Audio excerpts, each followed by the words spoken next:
নমস্কার বন্ধুরা, রূপাদি কিচেনে আপনাদের সবাইকে স্বাগত জানাই। আজকে আমি বানাবো মুখরোচক একটা খাবার। তো আপনারা অনেক দিন ধরে রেখেও খেতে পারেন, আবার চায়ের সাথেও খেতে পারেন। সন্ধ্যাবেলা খুব ভালো লাগে। তো দেখে নিন, আমি মুচমুচে চিড়া ভাজা করব। প্রথমে এই চিড়াটা আমি চেলে নেব। চিড়ার মধ্যে যে ছোট ছোট আরও চিড়া থাকে, এই যে অনেক কিছু থাকে, সেটা বেরিয়ে যাবে, নাহলে ভাজতে গেলে এটা পুড়ে যাবে।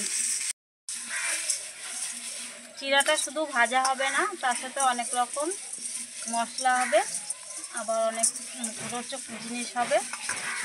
তো আপনারা প্রথম থেকে শেষ পর্যন্ত ভিডিওটা দেখতে থাকুন, ভালো লাগবে। আর ভালো লাগলে চ্যানেলটিকে লাইক সাবস্ক্রাইব করে পাশে থাকবেন। আবারও চেলে নেবো আমি। আর দেখুন কত কিছু করেছে। চিড়াটা তো এইভাবে আমি ভালো করে চেলে নিচ্ছি। তো আপনারা ভিজা কাপড় ভিজিয়েও মুছে নিতে পারেন, তাহলেও পরিষ্কার হয়ে যাবে। এভাবে আমি ভালো করে ধীরে ধীরে পরিষ্কার করে নেব।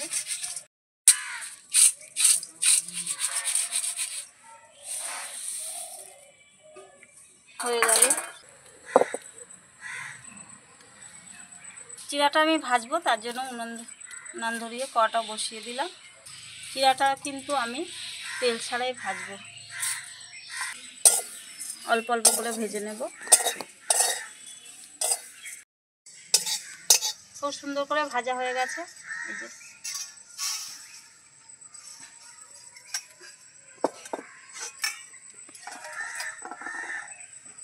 আবারও দিয়ে দেবো, পুরোটাই দিয়ে দেবো, একবারে আমি ভেজে নেব সব।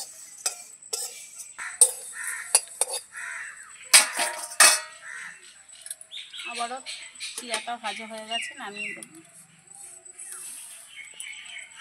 চিড়া করবো, তার জন্য আমি কিছু উপকরণ নিয়ে নিয়েছি। এখানে আমি 100 গ্রাম ছোলার ডাল ভিজিয়ে সকালে ভিজিয়েছিলাম, আর এখন বিকাল মানে 3টে বাজে।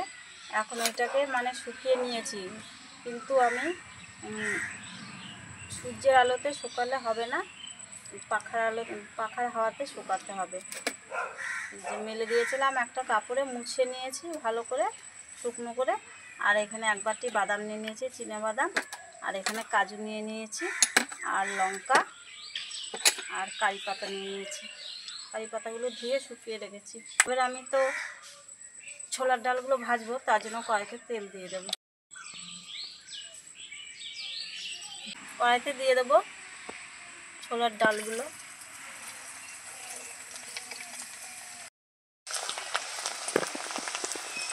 আর এদিকে দেখুন, আঁচটাকে কিন্তু আমি একটু হালকা করে দিয়েছি, বের করে দিলাম। এই যে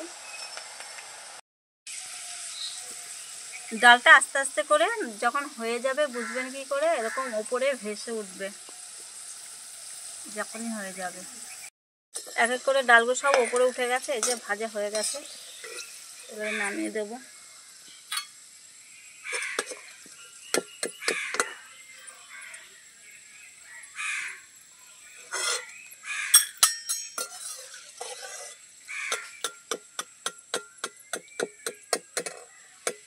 সুন্দর করে ভাজা হয়ে গেছে।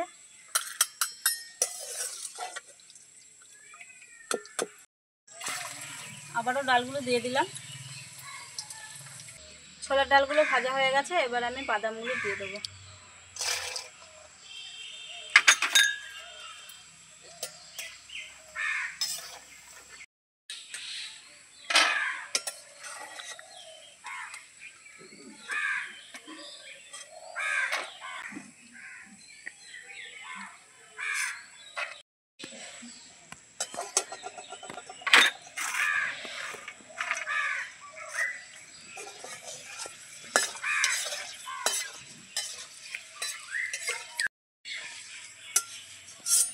এবারে কারি পাতাগুলো ভেজে নেব।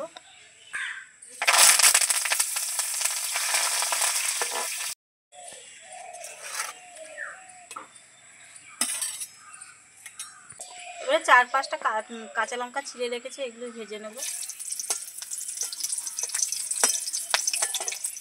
বাটিতে তেলটা কমিয়ে নিয়েছি আর সব কিছু ভেজে রেখেছি। আর এখানে আমি মশলা চিরার জন্য কিছু মশলা নিয়ে নিয়েছি, আরও সুন্দর টেস্টি আসার জন্য। এখানে আমি নিয়েছি গোটা জিরে, মৌরি, আর অল্প একটু হলুদ, আর লঙ্কার গুঁড়ো, ঝাল লঙ্কা, আর এখানে নিয়ে নিয়েছি তিল। তো এগুলো আমি তেলে দিয়ে দেবো, আগুন নেই। একদমই কিন্তু আমি কিছু কাট দিইনি তেলের মধ্যে, এরকমভাবেই হবে। আর আপনারা যদি তেল না খেতে চান তাহলে তেলটা স্কিপ করে যাবেন। দিয়ে দেবো ডাল আর বাদাম, কাজু, লঙ্কা, আর এখানে কারি পাতা দিয়ে দিলাম। আর এইসব দেওয়ার পরে কত সুন্দর লাগছে দেখুন। আর চিড়েটাও কতটা মুচমুচে হয়েছে দেখুন, একদম গুঁড়ো হয়ে যাচ্ছে। এবার তেলটা এর উপর দিয়ে দেবো।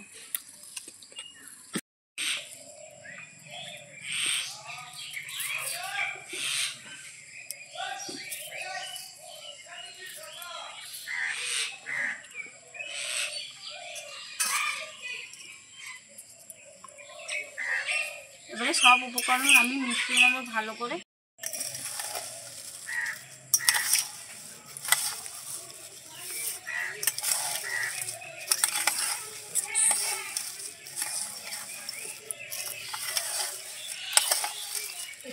চটপটি চিড়া দেখতে শুধু সুন্দর না, এটা খেতেও সুন্দর হয়। আর সব কিছু মেশানোর সাথে সাথে কতটা সুন্দর লাগছে, খেতেও কিন্তু অনেক সুন্দর হবে। আর অনেক দিন কাচের বয়মের মধ্যে ভরেও রেখে দিতে পারবেন।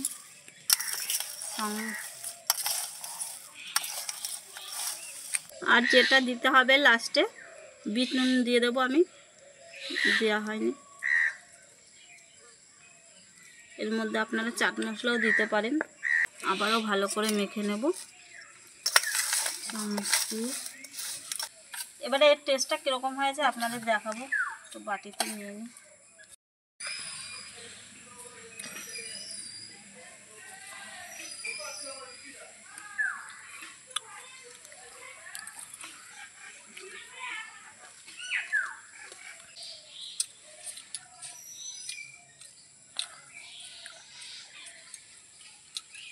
সুন্দর হয়েছে।